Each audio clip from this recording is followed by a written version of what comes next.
আছে সংবিধান আইনের ব্যত্যয় ঘটানো, সেই বিষয়গুলো নিয়ে আপনারা আসলে কখনো মানে আমি সেটাও একটু আগে জিজ্ঞাসা করছিলাম, আপনারা কখনো অনুতপ্ত কিনা? আপনারা কি মানে দেশবাসীর কাছে কোথাও কোনো জায়গায় ভুল হয়েছে ক্ষমা চাইছেন, এরকম কোনো জায়গায় গিয়ে পৌঁছাবেন কিনা?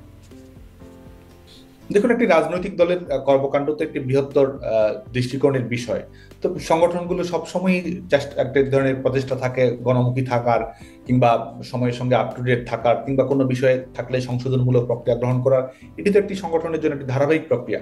আর এই সরকার উৎখাতকে কেন্দ্র করে সার্বিক বিষয় আপনি যেটি বলছেন, সেটি তো আপনার নিজস্ব মতামত থাকবেই। সংগঠনের নিজস্ব মতামত তো রয়েছে, আমাদের নিজস্ব অবজারভেশন রয়েছে।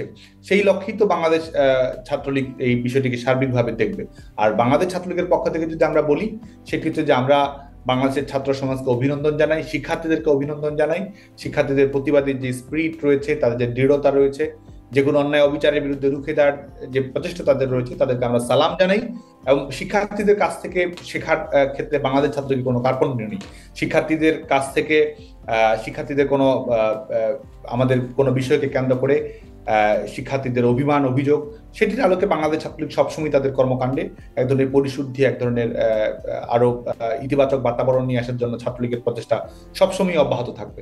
আমরা যেটি নিয়ে সচেতন, সেটি হচ্ছে যারা সহিংসতা পরিচালনা করেছে, যারা শিক্ষার্থীদেরকে ব্যবহার করেছে, যারা শিক্ষার্থীদের লাশ ফেলেছে, আমরা দৃঢ়ভাবে বিশ্বাস করি যারা এই ফৌজদারি অপরাধগুলোর সঙ্গে যারা সম্পৃক্ত, এবং যারা পলিটিক্যাল গ্রুপ হিসেবে আওয়ামী লীগ নেতাকর্মীদের উপর, ছাত্রলীগের নেতাকর্মীদের উপর যারা হত্যাযজ্ঞ পরিচালনা করেছে, আইন শৃঙ্খলা রক্ষাকারী বাহিনীর সদস্যদের উপর আক্রমণ করেছে, আমাদের সাম্প্রদায়িক যে সম্প্রীতির পরিবেশ ছিল সেটিকে যারা বিনষ্ট করার চেষ্টা করেছে, এবং শিক্ষার্থীরা তো কোটা সংস্কার চেয়েছে। শিক্ষার্থীদের এই এক ধরনের, শিক্ষার্থীরা সবসময় গণতান্ত্রিক সরকারের উপরই বাংলাদেশের ছাত্র সমাজ বিশ্বাস রেখেছে।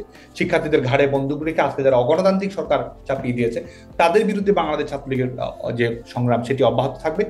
সাধারণ শিক্ষার্থী যারা রয়েছে, আমরা সুস্পষ্টভাবে বলছি, যারা আন্দোলনে অংশগ্রহণ করেছে, বাংলাদেশ ছাত্রলীগের পক্ষ থেকে তাদেরকে আমরা অভিনন্দন জানাই, সালাম জানাই, এবং আমরা মনে করি যে আমাদের গণতন্ত্র পুনরুদ্ধারের সংগ্রামে এই শিক্ষার্থীরাই সামনে থেকে নেতৃত্ব। অনেক ধন্যবাদ সাদ্দাম হোসেন, আপনি আপনার বক্তব্য দিয়েছেন। আপনার এই বক্তব্য মানে দেশের সাধারণ ছাত্ররা বা ছাত্রলীগের দেশে যারা কর্মীরা আছে তারা কিভাবে নেয়, দেশের মানুষ কিভাবে নেয়, সেটি নিশ্চয়ই তাদের উপরে। অনেক ধন্যবাদ সাদ্দাম, আপনি অনেকটা সময় দিয়েছেন আমাকে। ধন্যবাদ যুক্ত হওয়ার জন্য। ধন্যবাদ।